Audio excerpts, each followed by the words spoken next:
just wanted to say thanks very much for inviting me, Paul, to join the project. And apart from having a sort of mutual interest in an ancient rock band, we also have quite a strong interest in sort of tangential aspects of digital storytelling and digital heritage. I better put my slides up, haven't I? 'Cause I want to talk to yours. I'll talk to your material. So, just while I close that, I'm going to talk about a project that relates to this survey, and also some of the things that are coming out of the project, which is about halfway through, that I think are going to impact on the report as well.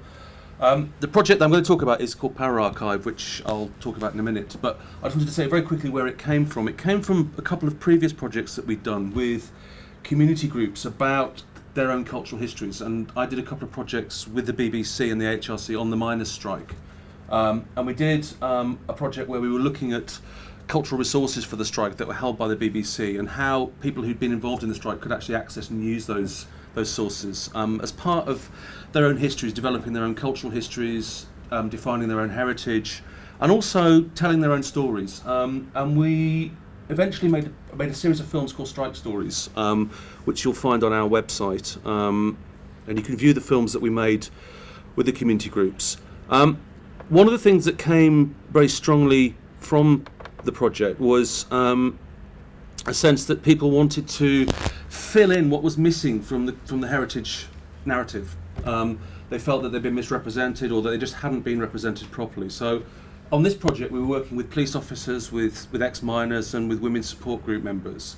And one of the groups made a film called We Are Women, We Are Strong, which was about how women's roles during the strike and supporting the strike. And a huge feature of the strike was their own memorabilia, their own artefacts, so photographs, diaries. You can see from the still here they're holding lots of objects, and they wanted to incorporate lots of them into the film that they made. So have a look at that when you've got some more time. And from that sort of project, I began to develop an idea about what we could do to create something that was a more accessible tool for people to be able to do this for themselves, to conduct their own research, to engage with heritage organisations, to bring content together, to use their own materials, their own content, to tell stories, and to do collaborative storytelling with people in different sets of communities, and to do projects perhaps around co-curation, developing materials that could feed back into institutional collections as well. So we came up with the concept of the Pararchive, which actually literally means parallel archive. And we got a large fund from the HRC for the Connected Communities programme, and we started work in October last year. It's only an 18-month project.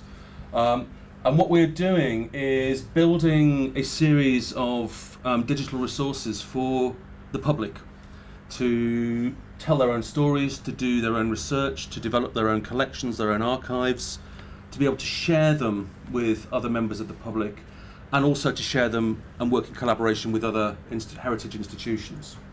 So here's just a screenshot from one of the project websites. We've got two actually. We've got the Contractual Obligation AHRC website, which is housed at the university, but we've also got an open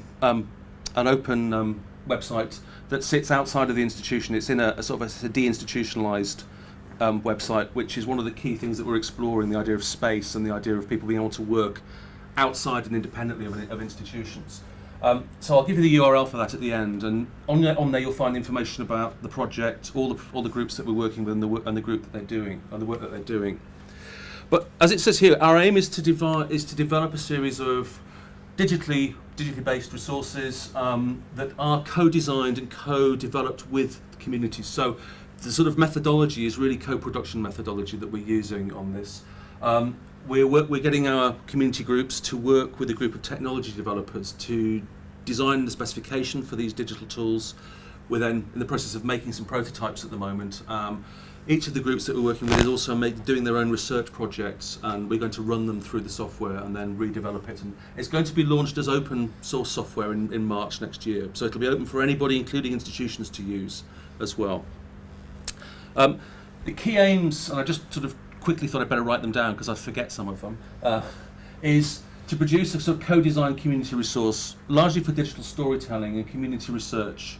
So enabling audiences to drive those heritage narratives, rather than them responding to initiatives from institutions, actually being able to initiate those discourses. To develop action research centred co-design methods, and one of the things that we're doing is running community technology labs, which is something that we're sort of pioneering at the moment, and getting community groups to work with technology developers to do their own R&D as well. So rather than giving people tools that are made for them, we're making the tools that they tell us they want made, and they're part and parcel of the sort of research and development process. We want to create a set of community research toolkits as well. We've heard a lot today about toolkits for curators, but just as importantly, I think, are toolkits for the public. So one of the areas that we're working on is copyright, and very pleased to have two of the team members here. So Fiona and Daniel have just joined us. And Fiona's working on the copyright aspect, which, as you all know, is deeply tortuous and fraught with dangers. We're also thinking about toolkits in terms of basic research methods and research methodologies for people to be able to be used. And that's come very strongly from groups we've been working with who want to know how to research and how to use an archive and how to use particular digital resources. We're also exploring issues around ownership. We're working with the Science Museum and with the BBC as two partners on the project as well, to think about how they can open up their collections and how we can try and circumvent some of the more sort of restrictive practices that exist within institutions. For example, around creativity, one of the key things that came out of the previous projects was that audiences wanted to be creative with content, and to use that creativity to challenge the sort of narrative that comes from the institution. So we saw the filmmaking that we did in the previous sort of projects as part and parcel of that sort of desire. We want to use it to build relationships, not just between communities, because obviously part of the software we're developing is about locating stories and locating narratives. So we want communities to be able to find each other, communities who've got similar interests, whether it's an interest in a particular form of heritage or whether it's a political issue or a campaigning issue. But we also want them to be able to make links with institutions as well. So one of the other things we're looking at is how you manage that relationship between the institution like the Science Museum and the BBC and ordinary people, and how we can develop new partnership models. And that's something that I'm working on with Tony Aggie at the moment in terms of the BBC, and about thinking about how the BBC archive can become more responsive to audience requests.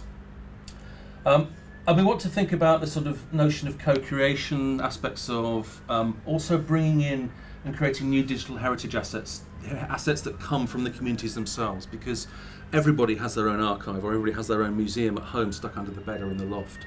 And it's a way of joining those two things together. So some of the groups are thinking about how their content, their heritage can be brought into the public domain as well through the work that we're doing. So we've got a very sort of dispersed group of people that we're working with already. This is a little bit out of date actually, because we've got more groups coming in. But we've got 4 groups at the moment, 4 community groups who we're working with. A group of archaeologists on the island of Bute. They're community archaeologists, all amateurs apart from the leader. A group from Stoke who are interested in sort of the local sort of industrial archaeology. They're also interested in environmentalism.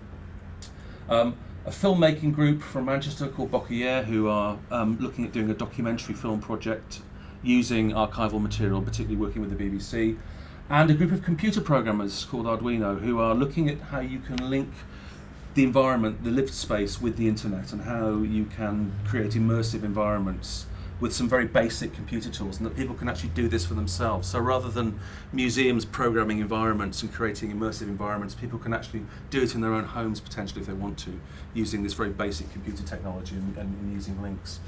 We're also working with the Science Museum, as I said, and the BBC. We've got members from the University of York who are working with us as well, but it's centred around the Institute of Communication Studies at Leeds, where I work.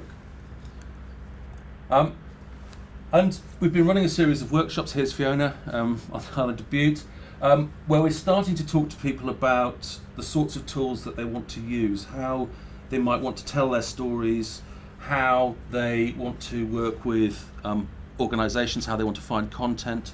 So for example, members on Bute are working with the Science Museum. We have a group of dairy farmers who are interested in agricultural heritage, and they are going to be soon exploring collections at the Science Museum that relate to agriculture. There's material that's been identified in the Science Museum that's going to be digitised for them as well. So it'll be digitisation on demand of certain materials for them to develop a research project and tell their own stories about island heritage. And Bute's a very interesting example because one of the things they're interested in is developing tourism and building and regrowing the economy, which was a tourist economy. And part of that is about making their own heritage more explicable, more visible. And as I said, each of the groups have a sort of already have a presence. So this is the Brandy Archaeology group that we're working with on Bute. The Ceramic Stories, the group from Stoke. This is the filmmaking group, and here is the Arduino group. So we're also increasingly bringing in new communities as well. So we've as we develop the prototype tools, we've got other communities coming in to do some testing with us. We're also looking for institutions. So if anybody here thinks this might be interesting to you in your organisation as well, particularly in terms of storytelling, we'd love to hear from you as well. We've got, as I said, a far more interesting website. If it's working, the link works. And you can always find us on Twitter and on as well. There's the link there on Facebook.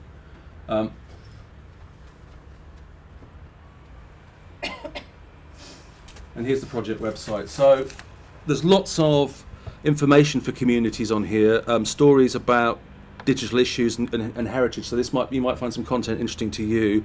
These are sort of pieces that have come from project members about what's going on in terms of digital engagement. One of the things we're also putting together for the groups is a resources page where we're featuring online digital resources for them to use, and most of these are copyright free, so we're trying to give people materials that they can use as well. And if you want to be featured on here, drop us a line. That'd be really good as well. So there's information on there as well. So that's the project that I'm involved with, and I think what's come up today for me is some really interesting sort of ideas that sort of key in to what I've been thinking about, but almost from the opposite side. There's a lot of today's discussion has been about the institution, and we've had we've noted that the audience is important, and I think the notion of the audience is for me the most important thing. I've worked on both sides. I've worked in a museum. I've worked at a National Media Museum. I ran a film archive for a while as well, so I've seen it from both sides. So I'm not just somebody who's anti-institution, but I'm just anti the idea of the authorial or the institutional voice in certain contexts, and as a way of trying to create a sort of a balance between organisations and the audiences that actually pay for them. So I've got just 5 quick responses, I think, to the report today, and also from what people have said. So I just quickly wanted to make those points as well. I wanted to also start maybe on a note of pessimism, to say that digital tools are not a universal panacea, and I think we haven't really criticised the leap towards the digital. There's a lot of digital optimism, but there's also a huge graveyard of redundant digital projects out there that have cost millions of pounds that no one uses, that they're research projects funded by public money that have just died once funding stopped. There's no orchestration, there's no updating of those sites or those projects. So I see that as quite a serious risk, and something that we should think more about. And I think to come around that is to think about this notion of co-production and co-developing these resources to give them longevity, to make them relevant to the people who are meant to use them. And I think we often forget the audience in that relationship, or we feel that we are doing it on behalf of the audience, but actually we don't really talk to the audience until it's too late and they find out they can't use the tools, or they're just not interested. It's not going to work for them. The notion of, I think, orchestration as well. I mean, one of the key things that we're trying to do is to develop a resource that orchestrates tools that are already out there and orchestrates a whole range of resources. So we're not going to be a huge server that hosts content. We're just going to host links. We're going to be almost like a Spotify. We're going to be a sort of like a player for resources that people can playlist museum collections or collections that are online. They can add their own content through putting it on Flickr or whatever and linking it back in. So we get around all the IP issues as well. We can allow people to just playlist and to link material then to develop stories using that material, and then to put those stories out there and share them with other people, and then people can develop those stories as a collaborative process, and museums can join in that collaborative process as well.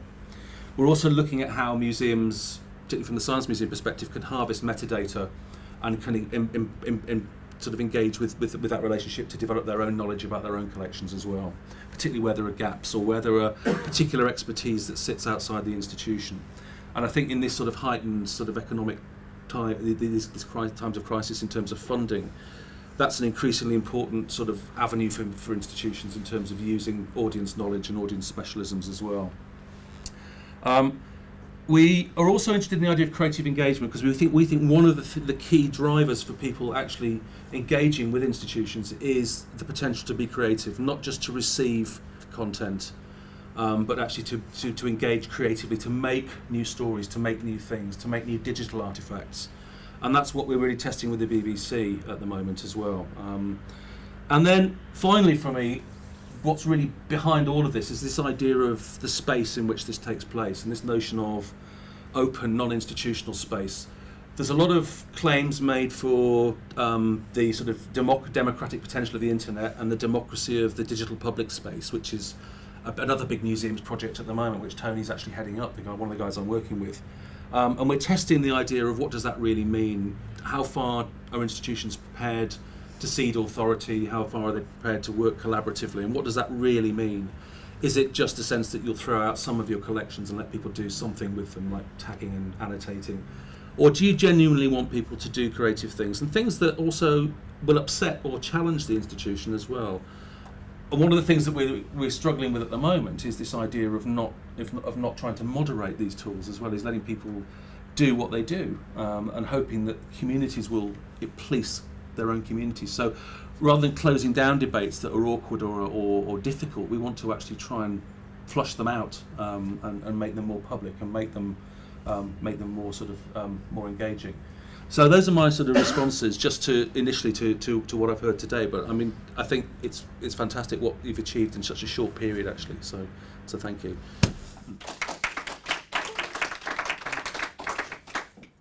Thank you very much. I think those were two really interesting talks to finish today. We've got exactly 6 minutes before to discuss this. We've officially, I think, on the programme got another 15 minutes to wrap up, but I know people have to go, and also those that are staying for dinner are probably ready for a drink.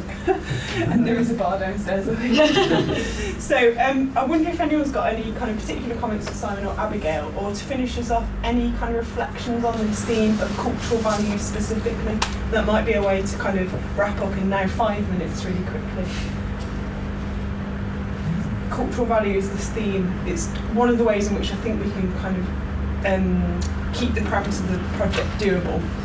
So it's interesting to hear your reflections on that. I just thought to just finishing on what you said, Simon, about just sort of a warning note to digital projects and so on, and really what your project was, taking the real thing in. I think it's just worth that being borne out in the literature as well, not because I think you can get carried away with technology.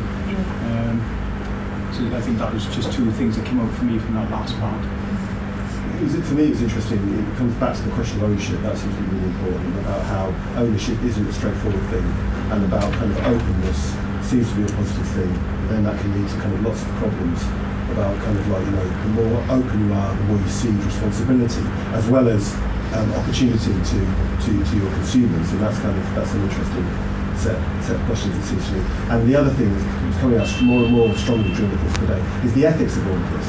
And this seems to be a crucially important thing that is sometimes forgotten, I think, when we kind of rush towards the notion of isn't the digital good. I mean, so there's the ethics of wasting money, but then that's got to be played against the kind of need to take risk, isn't it? That's kind of a difficult thing.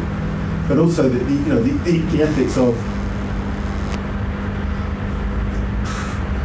opening up ownership is a hugely fraught problem. And it seems to be we've got to kind of focus in on that. That seems to be a really important aspect of the review. And certainly we haven't really engaged with it. And it's interesting that it isn't really discussed much in the literature, it seems to me.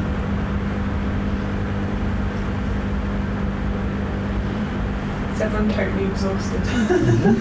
It's been a really long day and really, really fascinating, I think, in terms of really stimulating our thought. And this is, I keep saying to people, this was the idea of having it so early on that we can genuinely really build on, and hence having it filmed, really, really build on what's been a really great discussion all day, I think. So I was just coming here so that people, I'm not going to do anything. Yeah, I just want to say, I guess on behalf of all the Leeds team, thank you so much everybody for coming and surviving what has been a really kind of full-on day, but incredibly rewarding, really, really interesting. We said that we'd talk about next steps, didn't we, in this bit? Yeah. But I think the next steps are pretty obvious, that we've got to kind of finish writing the review. But it seems to me also that, I've been talking to Simon about this, that really it would be a shame if the critical review was the end of this. It seems to me that I think that we're certainly by the end of this project we're going to have raised way more questions than we've answered. So maybe we'll think about where we go next, and if it's okay with you, to see to keep you informed of where the project goes next, and see if we can kind of involve you in something else. Maybe even come and visit you guys in your own institutions and try to kind of help develop this network to keep this conversation going. So that's something I think that we would be interested in doing. The only other thing to say, and I forgot to say this right at the beginning, in your packs you have an expenses claim form with a not self-addressed envelope, with an addressed envelope to Michael Bellhouse. If you send any receipts that you have to Mike, he'll then process that as soon as he can. The only other thing to say is that thank you very much for coming. I know some of you are heading off now. For those of you who are staying for dinner, or if anybody fancies staying for dinner that wasn't planning on, you're more than welcome. We'll be having dinner at 7 o'clock downstairs in the conservatory, and if you're looking to think about what you can do for the next couple of hours, as Laura said, there is a very nice pub within the hotel that serves very nice real ale, and that's where I'm going to go. Simon. Can I just say one thing? I forgot to give a plug. There's a conference that I'm partly organising at the National Media Museum in November, which is called Archive 2.0, and it's looking at lots of the issues that people have brought up today. There's a website, you go to the National Media Museum website and just search Archive 2.0, you'll find the information about the conference. Today was the closing day for applications for papers, but as I'm one of the people on the panel, we will be accepting papers probably for another couple of weeks. So if anybody's interested, if you have a look at that and you want to submit a paper, don't be frightened to submit it later, or send it to me and I'll submit it on your behalf. Lots of the issues that came up today are sort of issues that we've noted for discussion at the conference. So, yeah. Okay, so without further ado, thank you very much.